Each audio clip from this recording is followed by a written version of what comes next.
To my viewers, Dark Matters examines real cases and real evidence.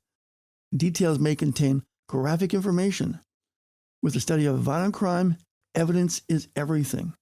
Thus, viewer discretion is advised. He has 26 skeletons of young teen girls in his home, and they're dressed up in clothing from newer graves. So he went to cemeteries and dug up these young teen girls. I mean, they've been buried for 30 years, and then got some other coffins, got clothing, and dressed them. And so in his home, and living with his parents, he has these 26 skeletons.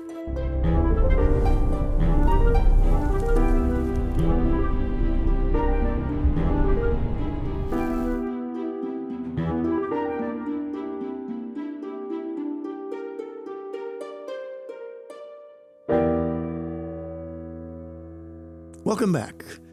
This is Dr. Eric Hickey, and we are at darkmatterspodcast.com. Please like us, subscribe to us, and follow us on social media.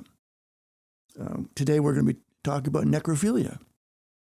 And oh my, it's a very common crime actually, but there's different aspects to it, and it's important as we get into paraphilia.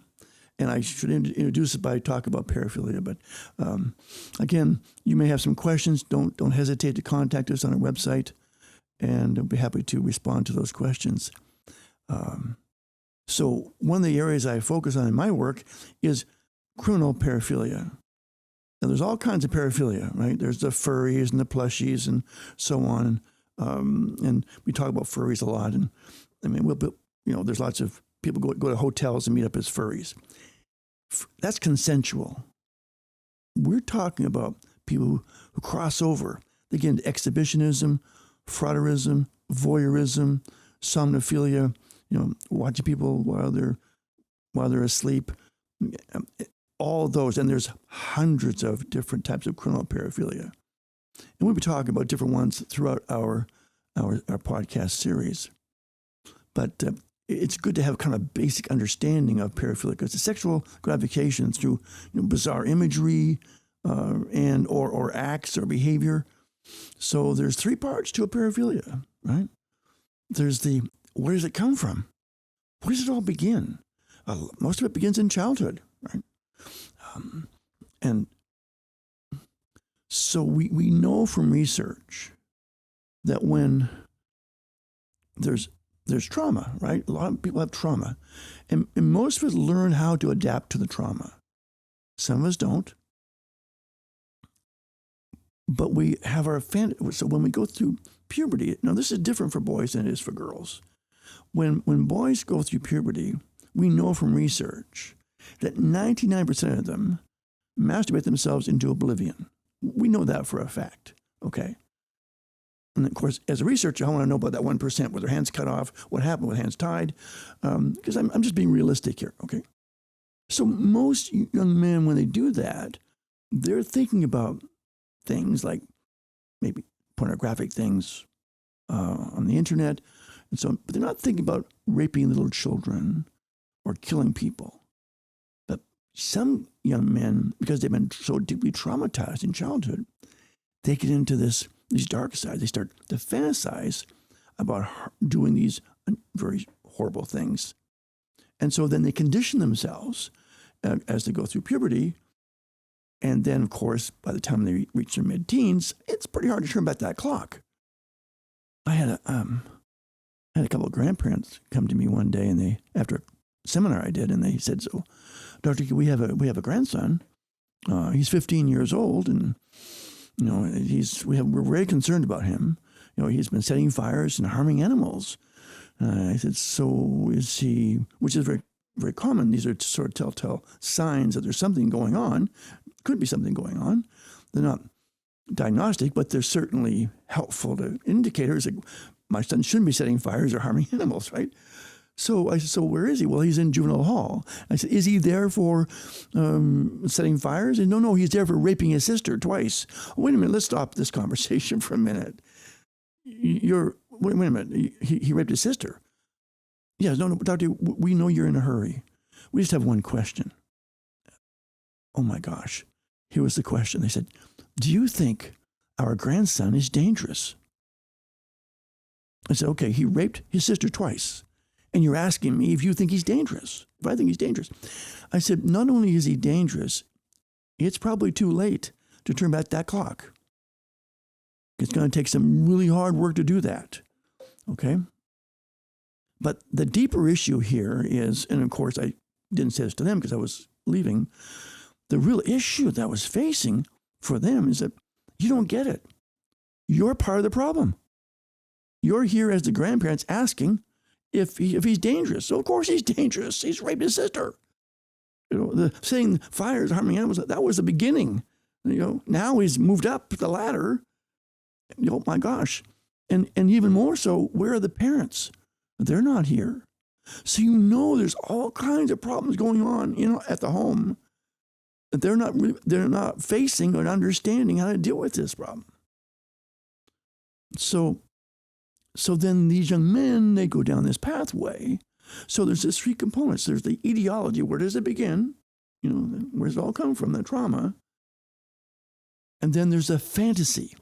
The fantasy, which that's the fuel that fuels the behavior. Law enforcement looks at the behavior. I mean, we've got dead people. We've got rape victims and so on. Where does it come from? It comes through the fantasies. Most people fantasize about normal things and win the lottery, spend the money. But there are people who fantasize about killing children, or killing women. And I've interviewed many of these people who have all kinds of very bizarre ideas about women, and because of the way that they've been raised and things that they've read and so on. So chronoparaphilia is again, there's no consent given, and that's why it's a crime. Men, when they engage in paraphilia in general, will experiment with 4 or 5 different types of paraphilia. You know, voyeurism, frotteurism, exhibitionism, and so on, until they get to the one that gives them the most pleasure. Okay, and necrophilia is a major one. Okay, for some men, and we'll talk about incels, and some incels will turn to necrophilia because they're very insecure, and they're more comfortable with someone who's dead. Some of them. Okay, so we will think about this from that perspective, that necrophilia is a way of people attach themselves. Like in a normal world, you have a girlfriend, a boyfriend, you date, you have intimacy, you marry, you have sexual intimacy and so on, and you learn to communicate, all that stuff. There are people who can't do that.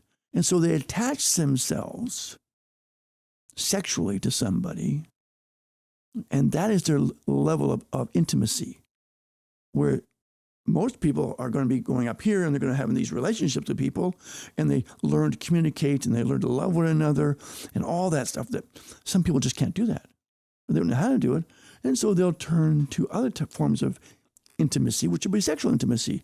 And so that will be their level of understanding. And in my book on serial murder, I talk about that. It's relational paraphilic attachment. Okay, it's a theory I created several years ago to understand and be able to do it as a framework in researching these types of offenders. And that's a whole nother huge rabbit hole that we won't go down today. But this is sort of an introduction to one type of paraphilia, which is actually fairly common here in the United States. If I was a necrophile, where would I work? Well, I'd work in a mortuary. I'd work in a funeral parlor. You do know that we know from research, 40% of necrophiles work in funeral parlors and mortuaries and in cemeteries and places like that because they're comfortable there. For example, we had this case over in Rome, Georgia, several years ago, and he was hired this man was hired to run the crematorium in Rome, Georgia. And for 2 years, he ran the crematorium. He'd cremate the bodies and send home the ashes to the families and so on.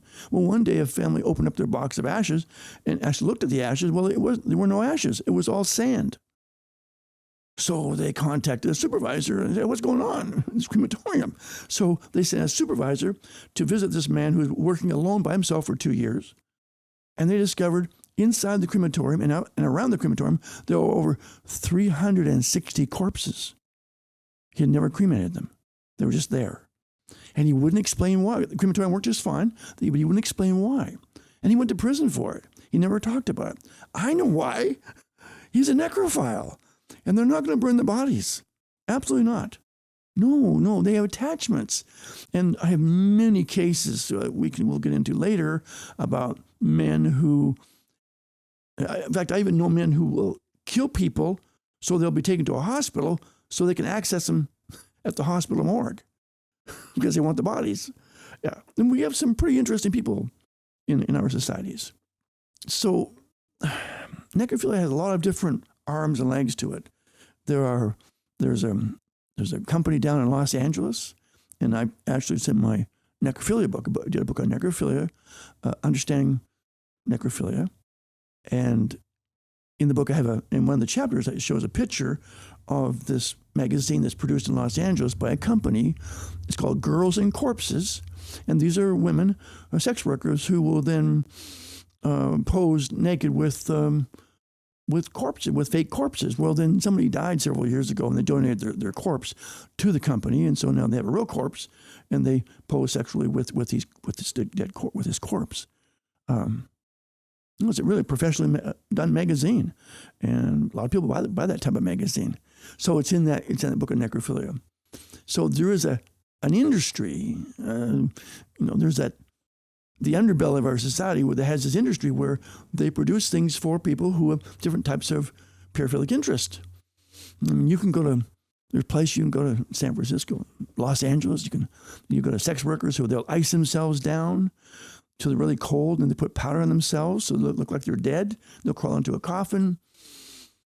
You're crawling on that. You pay more for it. You're crawling on top of them. If it doesn't work out, nothing happens. Nothing happens. That's what you're paying for. There's not going to be any laughter. You can't get it up. And all these things, you're going to be safe. Most people don't do that, but there are men who do that. There was a show on Netflix. I think it was Netflix a few years ago called Sleeping Beauty. And it was a college student. It might have been Snow White, but I think it was Sleeping Beauty. And so she would go to this house on weekends, and she'd drink this, whatever it was, some kind of formula, and it would make her sleep for 9 hours. And while she was asleep, naked on the bed, men could come in and they could touch her. They couldn't penetrate her, but they would come in and they would touch her all over. And they could do things around her. They just, old men, again, other types of men. And then she'd wake up in the morning, and then she'd get her money and she'd go home. One morning she wakes up and she's in the arms of a dead man, because his fantasy was to die in the arms of Sleeping Beauty. Yeah. It was on Netflix. I think Netflix had it for a while. I'm not sure if it's still around or not, but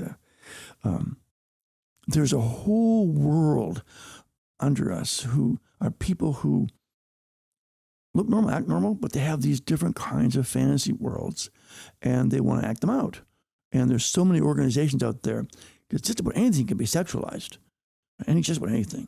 So that's why we have, the internet has really brought people together so they can find other people of similar interest, and then they have these conventions to get together and so on, like furries, right? They have the furry conventions, and people love furries. They like to go to furry conventions, but furry conventions are about sex. That's what they're for. People go, hundreds of them will go to a hotel to meet, and they're comfortable inside costumes. They're not comfortable outside the costume talking to people. But inside a costume, they can be somebody, and they can talk to people. And of course, that there's a back door to these costumes, right? That's what they're there for. And these are expensive costumes, but that's what they're there for. So we all try to find a way, somehow, in a normal way or a little sub-abnormal way. I mean, there are men out there who have foot fetishes. It's not illegal to have a foot fetish, right? No, it's not illegal to do that. I know a guy who's married, and he has a foot fetish. So on Friday night, when they want to go out, they go and buy some toenail polish, They come home and he washes their feet, then he puts the toenail polish on, then he touches her feet, then he kisses her feet, and he sucks on her toes. That's what he likes. And, she's very understanding and lets him do that, okay? It's another thing. One of my students one night woke up in the middle of the night in her, I think she was in a dorm, and some guy off the street had come in. They had not closed the door properly. And he came in at 2 a.m., total stranger, had peeled off her blankets off her feet and was sucking on her toes when she woke up. Now that's a little bit different than someone who has a foot fetish, okay? So let me back up, because foot fetishes, it's not necrophilia, but there's a crossover there. There's a connection. There are some men who have fantasies about women's feet, how they want to touch them, and they want to kiss them, and they want to suck on their toes, but they also want to cut the feet off. They want to have the feet to put in high-heeled shoes so they can. I've had offenders. They'll actually kill the victim, cut off her feet, put the feet in high-heeled shoes. So then they freeze them. Then they can stroke them. They can masturbate to the shoes because they have a shoe fetish and a foot fetish. So when somebody walks up to you, just on a very consensual thing, a man walks up to you out there in the community, a total stranger, and says, as he walks by, and says, "You really have pretty feet," you know he has a foot fetish. Okay, no big deal, right? One of my students was going to her car in a parking lot, and as she was approaching the car, this man walked up to her and said, "I just got to tell you something. You really have pretty feet," because it was summertime. She was wearing open-toed shoes, and she was a little embarrassed by that. But so she started opening her car door, and he said, "I don't want to bother you, but I just have to ask you another question. Would you mind slipping off one of your shoes? Just one." Now, she did not do that, but had she done that, he would have asked a couple more questions. The next question would be, "May I touch your foot?" And once you say yes, then once they touch your feet, the next big question is so important, really important to them. "May I kiss your feet?"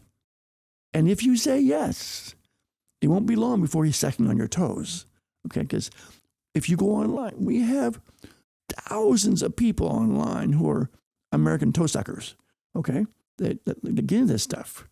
There are women who show their feet online, and they make $10,000, $20,000 a month showing their feet online. Now, they would have to pay me not to show my feet. I really have ugly feet. Yeah. But again, there's those who like that. And of course, as a researcher, I'm very much interested in, so why feet? Where does it come from? So you go back in their childhoods and you look at what's going on in their childhoods that may have been reinforced then again through fantasy and masturbation into adulthood, into their teen years and so on. But again, when I say they'll try more than one, they'll try several different types of paraphilic interest to see where they're most comfortable. And we'll have a chance in another podcast to talk about so many different types of paraphilia. But necrophilia, as I say, is a fairly common crime. There are men who are comfortable. They will ask the sex worker to go to a graveyard, to a cemetery, because he's more comfortable with her pretending to be dead. So she'll lay on top of a tombstone to have sex with him. That's what they prefer because they're more comfortable with someone who, in their mind, is not going to respond. They're going to be dead because that's what they're comfortable with. And so there are men who go to morgues. We have videotapes of men in morgues with women who died and so on. For me, when I go to an autopsy, I don't go to watch the autopsy anymore. I've seen enough autopsies. I go to watch the doctors. Yeah, because I'm interested in. Most doctors are just normal and they work and they have great careers. But if I was a necrophile, I would certainly want to work as a pathologist and be alone with bodies, right? And so we'll have a chance to talk about some of these men in other podcasts who actually go out and they do things to get people brought to hospitals, or they will work in cemeteries. I've got one case I'll show you. I've got a picture of that. He has 26 skeletons of young teen girls in his home. And they're dressed up in clothing from newer graves. So he went to cemeteries and dug up these young teen girls.